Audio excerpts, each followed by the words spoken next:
Hello everyone. Finally ನಾನು wait ಮಾಡ್ತಿದ್ದಂಥ Arvind annual day ಬಂದೇ ಬಿಡ್ತು. ನಾನಂತೂ ಫುಲ್ ಎಕ್ಸೈಟ್ಮೆಂಟಲ್ಲಿದ್ದೆ. ನಮ್ಮ ಅರವಿಂದ್ ಏನೇನರಲ್ಲಿ ಪಾರ್ಟಿಸಿಪೇಟ್ ಮಾಡ್ತಾನೆ, ಹೇಗೆ ಮಾಡ್ತಾನೆ ಅಂತ ನೋಡೋಕ್ಕೆ ಫುಲ್ ಖುಷಿಯಿಂದ ನಾನು ರೆಡಿಯಾಗಿದ್ದೆ. ಮತ್ತು ಮುಂಚೆನೇ ನಮ್ಮ ಅರವಿಂದನ್ನು ನಾನು ಕಳಿಸ್ಕೊಟ್ಟಿದ್ದೆ ಸ್ಕೂಲ್ ಡೇ ಫಂಕ್ಷನ್ಗೆ. ನಾವು ಹೋದ್ವಿ. ಸ್ಟಾರ್ಟ್ ಆಗಿದ್ದೆ 7 o'clock ಆಯಿತು. ಆ್ಯಂಡ್ ಸ್ಟಾರ್ಟಿಂಗು ಅವ್ರಿಗೆ ಶ್ಲೋಕನ ಹೇಳಿಸ್ತಾರೆ. ಅದರಲ್ಲಿ ನನ್ನ ಮಗನಿಗೆ ಮೈಕ್ ಕೊಟ್ಟಿದ್ದರು. ಹೇಗೆ ಹೇಳ್ದ ಅಂತ ನೋಡ್ಕೊಂಡು ಬರೋಣ ಬನ್ನಿ.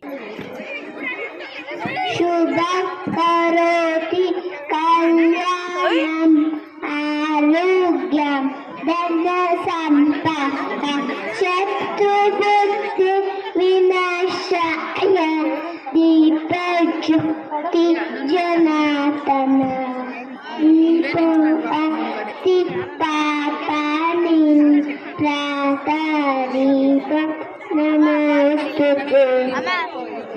ಎಲ್ಲ ಮಕ್ಕಳಿಗೂ ಸ್ಟೇಜ್ ಫ್ರಿಯರ್ ಇರುತ್ತೆ, ಬಟ್ ನನ್ನ ಮಗ ಆದ್ರೂ ತುಂಬ ಚೆನ್ನಾಗಿ ಶ್ಲೋಕನ ಹೇಳ್ದ. ನಂಗೆ ತುಂಬ ಖುಷಿ ಆಯಿತು. ಅದಾದಮೇಲೆ ಡ್ಯಾನ್ಸ್ ಪ್ರೋಗ್ರಾಮ್ ಸ್ಟಾರ್ಟ್ ಆಯಿತು. ಹೇಗಿತ್ತು ನೋಡಿ.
ಇದಾಗಿತ್ತು ಅರವಿಂದ್ ಡ್ಯಾನ್ಸ್ ಮತ್ತು ಸ್ಕೂಲ್ ಡೇ ಫಂಕ್ಷನ್.